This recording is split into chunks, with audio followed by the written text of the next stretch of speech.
Hi, I'm Richard Karn, and you may have seen me on TV talking about the world's #1 expandable garden hose. Well, the brand new Pocket Hose Copperhead with Pocket Pivot is here, and it's a total game changer. Old-fashioned hoses get kinks and creases at the spigot, but the Copperhead's Pocket Pivot swivels 360 degrees for full water flow and freedom to water with ease all around your home. When you're all done, this rust-proof anti-burst hose shrinks back down to pocket size for effortless handling and tidy storage. Plus, your super light and ultra-durable Pocket Hose Copperhead is backed with a 10-year warranty. What could be better than that? I'll tell you what, an exciting radio-exclusive offer just for you. For a limited time, you can get a free Pocket Pivot and their 10-pattern sprayer with the purchase of any size Copperhead hose. Just text WATER to 64,000. That's WATER to 64,000 for your 2 free gifts with purchase. WATER to 64,000. By texting 64,000, you agree to receive recurring automated marketing messages from Pocket Hose. Message and data rates may apply. No purchase required. Terms apply. Available at pockethose.com/terms. Hey everyone, welcome back. We're diving into some pretty heavy stuff today. You know, we can't ignore all the images from Hurricane Helene. It's got us thinking about climate change and all the extreme weather we're seeing and what exactly we can do about it. Yeah, it's really about putting the pieces together. We've got the science of a warming world, but then how does that actually translate to what's happening in people's lives? And of course, what are governments doing about all of this? Big questions. And we're digging into your sources to find some answers. The first thing that struck me, they're calling Helene this stark reminder of climate change. Okay, sure. But what made this hurricane so uniquely bad? Yeah, it goes beyond just those images we've all seen, right? It's about the human impact. The sources talk about the economic devastation. Helene caused billions of dollars in damage. And think about the thousands of people driven from their homes. It's heartbreaking. And this particular storm, it was so bad because of a few things, really. The oceans are warmer, which makes hurricanes more intense. And then you've got increased rainfall, so more flooding. And of course, sea levels are rising, which just makes that storm surge so much worse. And it's not just hurricanes, is it? I mean, all the sources are talking about this whole wave of extreme weather all over the place. Absolutely. They highlight the link between climate change and, well, think about the wildfires we've seen, especially out west. Those are getting worse too. And those fires, they don't just impact the immediate area, right? Think about the disruption to farms, the smoke that travels across the country, messing with air quality. Even food prices go up because of that. Everything's connected.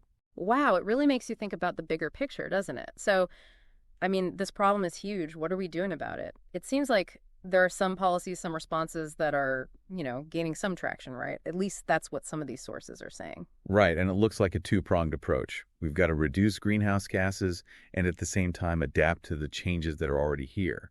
It's a lot. When the sources talk about reducing emissions, they're basically saying we need to get away from using fossil fuels and use more renewable energy sources like solar and wind power. Mm-hmm. And sustainable land management, that's a big one too. Okay, I see. And adapting, does that mean building seawalls or developing crops that can handle drought conditions? Basically learning to live with a climate that's already different? Exactly.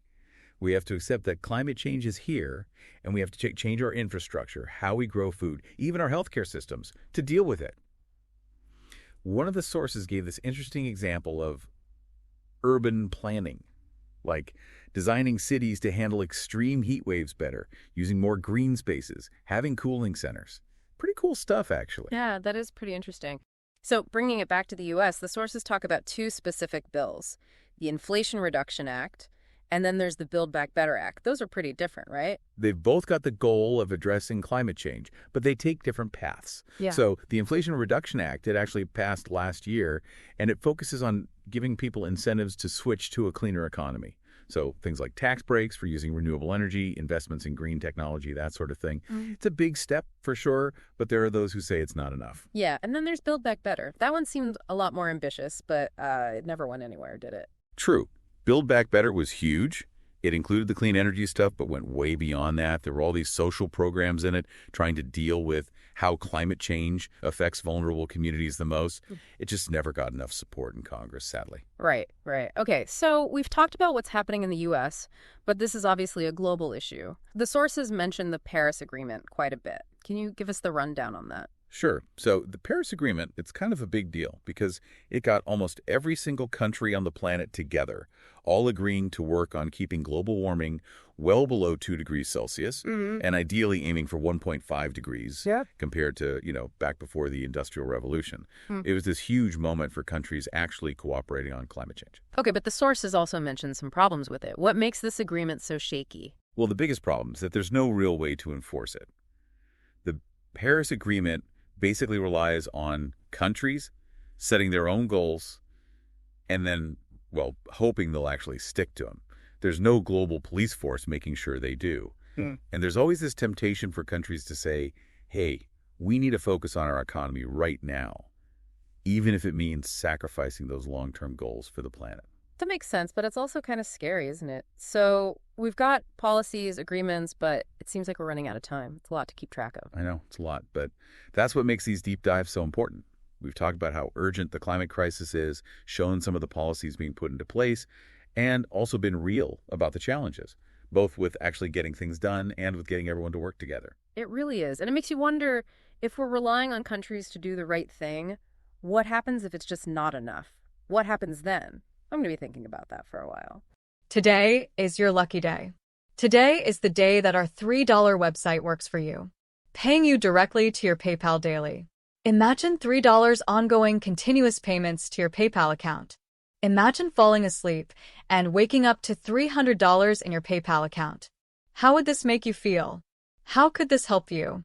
What bills could you pay? What kind of fun could you have? What does that retirement look like now?